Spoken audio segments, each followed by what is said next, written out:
a new probe into prediction markets is unfolding as House Oversight Chair James Comer has launched an investigation into Polymarket and Kalshi. The focus is on whether users of these platforms have been using non-public information to make profitable trades.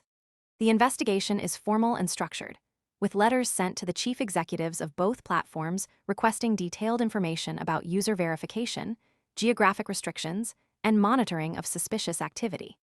The concern stems from the nature of prediction markets themselves, markets where users can bet on the outcomes of real-world events. These markets operate in a legal gray area in the U.S., and their anonymity features may be enabling insider trading.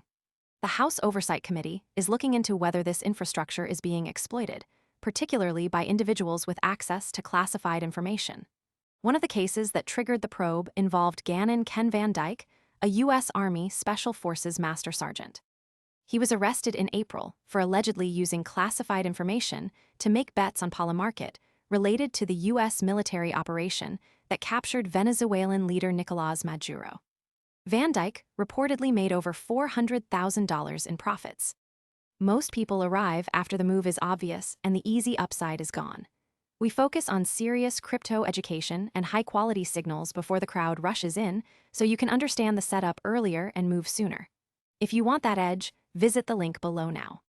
From these trades, the operation he was involved in, known as Operation Absolute Resolve, was a high-profile mission involving national security. The investigation is not just about one individual. It's about whether the structure of prediction markets allows for abuse. Comer has raised concerns that government employees, including members of Congress and administration officials, may be using insider knowledge to profit from government-related events.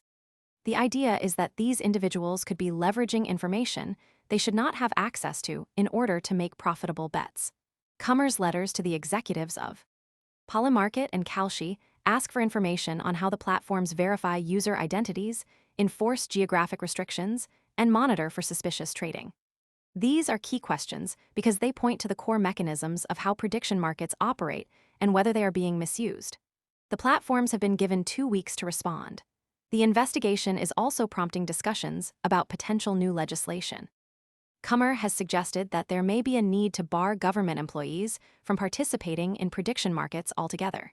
His concern is that the current rules are not sufficient to prevent insider trading in these markets, and that the anonymity and infrastructure of the platforms may be enabling bad actors to exploit them. The stakes are high. If the investigation finds evidence of insider trading, it could lead to legal action against individuals and possibly even regulatory changes that impact how prediction markets operate in the future. The platforms themselves could face increased scrutiny, and their compliance processes could be under pressure to change.